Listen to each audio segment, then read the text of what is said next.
Mike. You've been on a lot of projects, and you've helped develop some projects too. Some with myself. Tried to. Yeah, we do what we can. Um, so, what makes a worthwhile project? We're indie filmmakers. We don't have a ton of money. We're not, for the most part, getting paid. Especially the developers to develop these ideas, but we spend so much time with them. What to you makes a good, worthwhile project to work on? Something that you're passionate about, a topic that you're passionate about. Um, and by topic, I don't mean a specific genre. Uh, I happen to love tons of genres. I like horror movies. I like thriller movies. I like suspense movies. I like action movies. Um, I think having a passion in what you're trying to develop is the key, which I get really frustrated when I see that, oh, they're remaking this, or oh, they're rebooting this, or oh, they're doing this again. Right. I think, as you've seen with our connections with people, there's a lot of really creative people out there. There's plenty of creative people to come up with new ideas and new twists on things that we don't have to constantly go back into the basement and pull up the box and go, well, let's redo this one. We haven't done this in a while. We haven't seen this in a while, and it's getting really frustrating. I'm really hopeful that there's a point where that will Stop. where they're just done with it. I mean, I see them doing like spin-offs now, which at least is mildly entertaining. Like, Spinoffs have always been a thing. I mean, look at how sure, many spinoffs they had of NCIS or CSI right, or Law and Order. Law and Order is a big one, and I'm a huge fan of the original Law and Order. Um, and I think there's a fine line sometimes where you can go back to the well a little bit, and spinoffs, if they're done the right way, can work. But when it's the third or fourth iteration of Spider-Man or the third or fourth iteration of Batman, which I still don't think they've yet to nail right, um, it gets a little frustrating. sure. There's so many different avenues you can go to and so many different angles you can approach from to bring something out that's fresh and new and still interesting, even if it's something connected to something in the past. True. Yeah.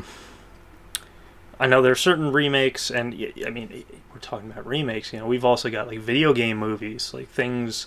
I mean, essentially, if you make a movie from a book, it's You an have source material. adaptation. It's not an Right. original thought, but bringing it to life is pretty cool. But I know for a lot of people, myself included, at times when I've read the book, like the movie just doesn't compare. It's like, well, you've just distilled the cool parts and you've lost something in the mix. Yeah, and I understand the duality of that. I think Harry Potter was probably one of the best series that kept really close to the books or Yeah, the source material. Um, I think the one of the magical things to books is you're internalizing what you're reading. The words on the page are and the scenes. It's all personal uh, interpretation. It's personal creation in your head of how it goes. So nothing's ever going to compare, especially a different director, or because let's face it, that's somebody else's vision of what that scene should be. It's never going to compare to what I've envisioned in my head. Same thing like you've read books. It's not going to be the same thing, and I think that's where people get hung up on. Oh, the book was way better because the book's way better because that's how you internalize what you read. Well, this is how they internalize what they read. yeah, and it's a different way of presenting that. Whereas like a Right. book, you can get into the character's internal thoughts. You know what they're thinking at every given moment. But on a movie, you're looking in from the outside. Yeah, You really, and it takes a special director to hit some of those moments to where capture it. where you can build up, where you can plant seed A, you can plant seed B, and then they both blossom together, and then you get a close up of the character's face, and you're like, wow, Right. okay, I know what they're thinking. Like, to me, those are really good directing moments. Right. But in a book, they do them like every chapter. Well, and that's the thing is with a book, you can really take a whole chapter and dive into a character and what their motivations are, what happened to them in the background. In a movie, you've got really three acts, which is your build up, your main point, and then to simmer down. Yeah. And you can't spend a lot of time. And anybody who writes screenplays is going to tell you, every scene needs to have a point. It needs to drive the plot, and you really don't want to waste letters on a page for things like that. With writing, you can be as descriptive and as long-winded as you please. I mean, look at Game of Thrones. Each one of those books is like 1,000 pages. And each book was essentially a season. So for the most part, yeah, it shows you how number of pages in a book will translate to a story, and you can't pull everything out of a book into a movie, because sometimes there's just so much in a book that's good.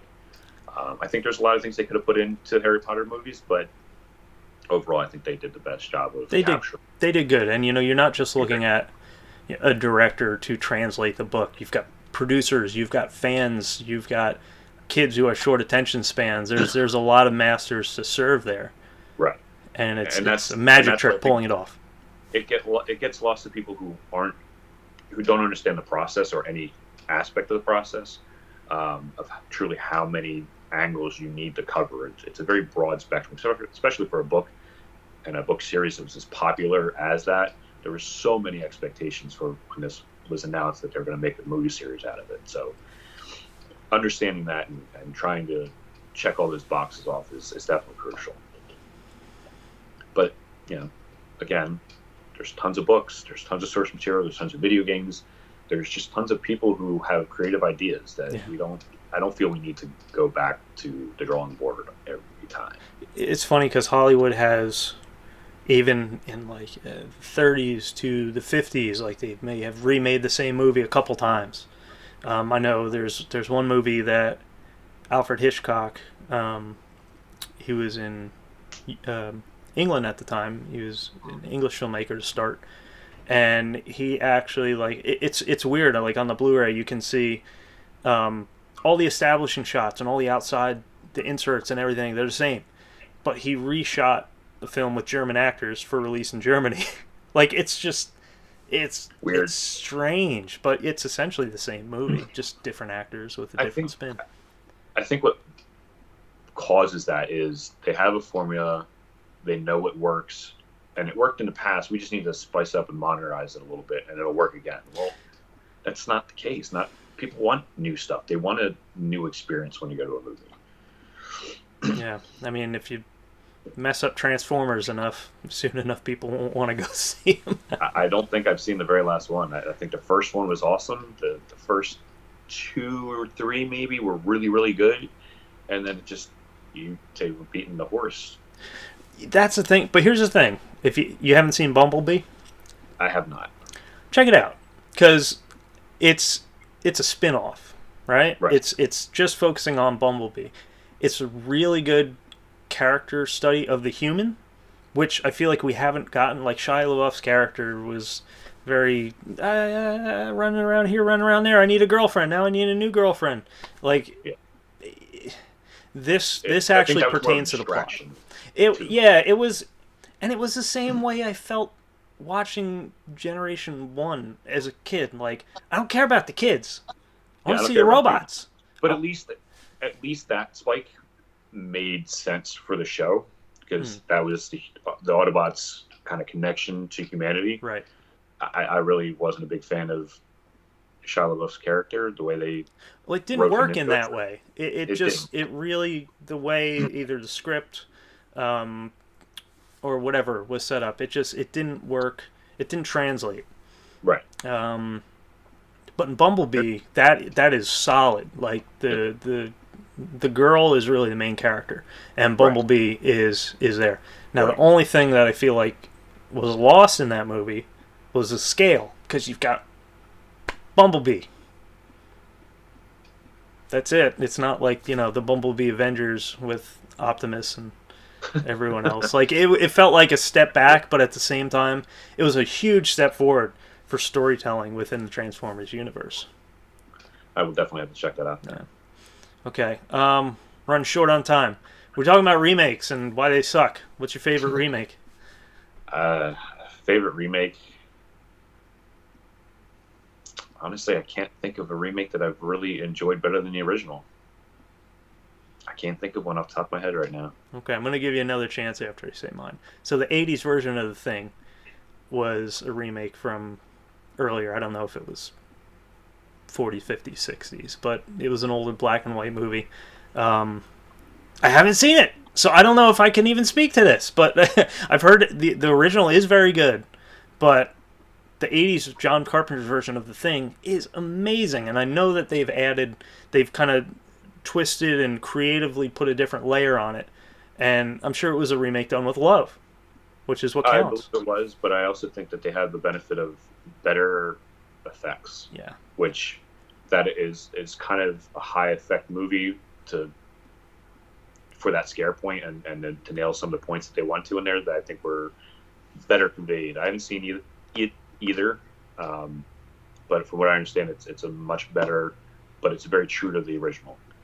I'll throw this out as a remake. I'm a big fan of Shakespeare, and it's going to be really cheesy, but 10 Things I Hate About You, I think was a phenomenal retelling of Taming of the Shrew.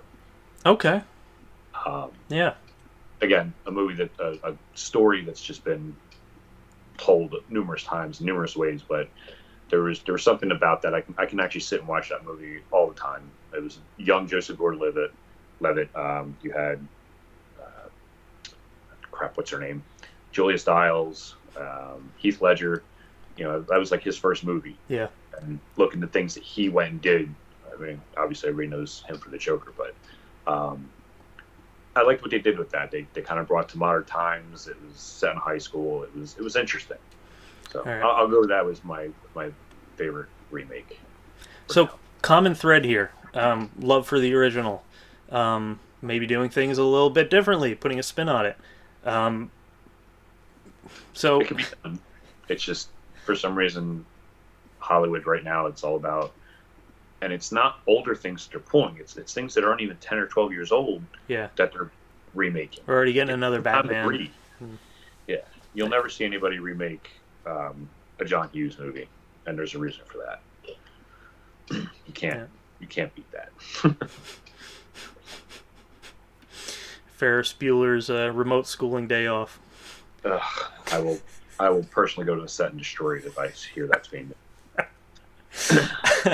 that's funny. And to just hammer the point home, I've seen some really, really cool indie films, right? Stuff done with little money that I think if a little more money, if a little more love, a little more care, a little more maybe mentoring, if they want something to be the quality of the Hollywood thing. Like, there's a lot of good ideas out there. What was the name of the movie they premiered at the last award show we went to?